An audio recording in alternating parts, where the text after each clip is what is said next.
Halo semuanya, Assalamualaikum warahmatullahi wabarakatuh. Perkenalkan, saya Muhammad Rafiqul Alam. Saya adalah mahasiswa magister pada program studi Sosiologi Fakultas Pertanian Universitas Brawijaya.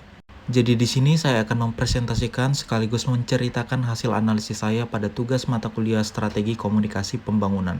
Di dalam tugas kali ini saya akan memaparkan sekaligus menceritakan hasil analisis saya terkait dengan permasalahan yang ada di sektor pertanian. Satu permasalahan yang saya angkat dalam topik ini yaitu tentang rendahnya produktivitas di sektor pertanian. Yang mana dari topik tersebut kita dapat melihat pada poster ada beberapa poin yang dapat saya tampilkan, mulai dari permasalahan, solusi dan strategi, media penyebaran, kemudian model dan landasan teori, kemudian pendekatan yang digunakan, dan efektivitas kegiatan serta kesimpulan. Pada poin pertama kita dapat melihat bahwasannya ada poin permasalahan, di mana ada beberapa penyebab yang dapat menyebabkan rendahnya produktivitas di sektor pertanian. Permasalahan yang pertama yaitu masih banyak petani yang menggunakan teknik pertanian yang kurang efisien dan tradisional, sehingga kurangnya akses ke teknologi yang lebih modern, dan juga kurangnya pengetahuan petani tentang bagaimana praktik pertanian yang baik saat ini. Kemudian penyebab yang kedua yaitu perubahan iklim.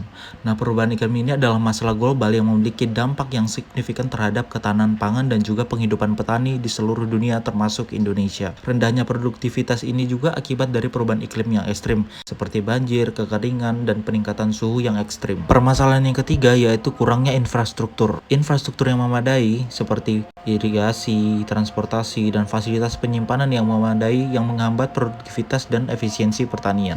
Dari beberapa permasalahan yang ada di atas, maka ada beberapa analisis solusi dan strategi yang dapat diterapkan. Yang pertama yaitu diversifikasi tanaman, yang mana kita dapat mendorong petani untuk beralih ke tanaman yang lebih tahan terhadap perubahan iklim dan juga mengurangi ketergantungan pada tanaman yang sensitif terhadap fluktuasi cuaca. Kemudian yang kedua yaitu modernisasi pertanian. Di sini kita dapat mempromosikan penggunaan teknologi pertanian modern seperti bibit yang unggul, pupuk berkualitas, dan juga mekanisasi untuk meningkatkan produktivitas para petani. Kemudian yaitu perbaikan infrastruktur, yaitu dengan membangun dan memelihara infrastruktur seperti irigasi, transportasi, dan juga fasilitas pertanian yang memadai. Dan yang keempat, asuransi pertanian, yang mana kita dapat mengembangkan skema asuransi pertanian untuk melindungi petani dari resiko bencana alam dan juga kerugian akibat perubahan iklim. Beberapa solusi dan strategi yang ditawarkan dapat kita lakukan dengan melakukan penyebaran melalui media-media yang ditentukan, seperti media cetak, seperti surat kabar, majalah pertanian, dan lain sebagainya. Kemudian juga dapat melalui media elektronik, TV, internet, dan media sosial.